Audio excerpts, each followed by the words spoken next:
Hi YouTube family, स्वागत आहे तुमचं पूजाची व्हिडिओ या यूट्यूब चॅनलमध्ये. तर इथं सकाळ झालेली होती, माझ्या मुलांनी चालल्या होत्या मस्त्या आणि मी मस्त गरमागरम चाय बनवला. म्हटलं खूप झाल्या मस्त्या करून, आधी चाय घेऊन घ्या. मुलांनी चाय घेतला. नंतर माझा मुलगा मला म्हणतो, मम्मा मी झाडू मारतो, तू तुझे कामं करून घे. म्हटलं ठीक आहे. मग माझा मुलगा झाडू मारत होता, तोपर्यंत मी पटापट माझे मोमोजची कामं करून घेतली. हे मोमोज मी कशासाठी बनवते, काय बनवते तुम्हाला सांगते. आमची मोमोजची गाडी आहे GS ग्राउंडला जळगाव येथे. तर त्या गाडीवरती स्टीम मोमोज आणि व्हेज मोमोज असे 2 टाईपचे मोमोज मिळतात. त्याच्यामध्ये व्हेज मोमोज, पनीर मोमोज, चीज मोमोज आणि कुरकुरे मोमोज असे त्याच्यामध्ये आणखी प्रकार आहेत. तुम्हाला कोणते मोमोज आवडतात ते नक्की कमेंट बॉक्समध्ये तुम्ही सांगू शकता.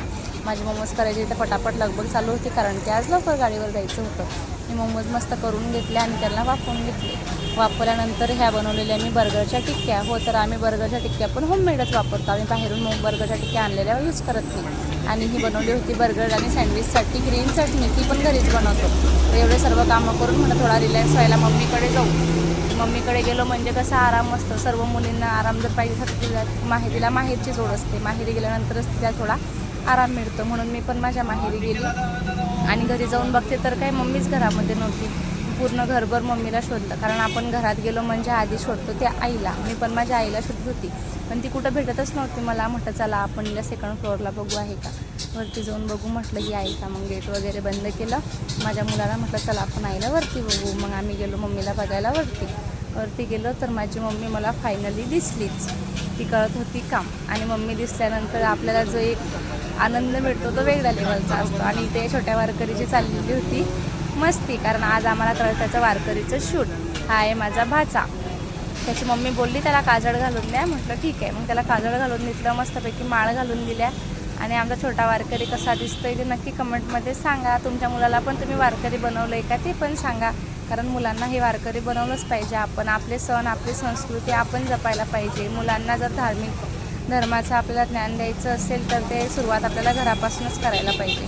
तर आम्हाला करायचं तर शूट, त्यासाठी आम्ही आलो टेरेसला आलो. तिथं मस्तपैकी असं छान वातावरण झालेलं होतं, कारण की पावसाळा चालू झालेला आहे. आणि ह्याला तर फार आनंद होतो. घराच्या बाहेर आलं म्हणजे आम्ही खुश असतो. ते टाळ्या वाजून त्याचा आनंद व्यक्त करत होता. आणि माझी बहीण म्हणत होती त्याला, तू असं कर तसं कर, म्हणजे आपल्याला तुझे चांगले चांगले फोटो व्हिडिओ काढता येईल. पण हा मुलगा कशाचा ऐकतो बाबा.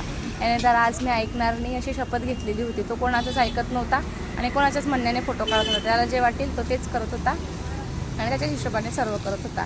म्हटलं जाऊ द्या, आपण विठोबा रुक्माईच्या मूर्तीचं मस्त छान असं फोटोशूट करून घेऊया थोडं. विठोबा रुक्माईच्या फोटोचं हे काढलं.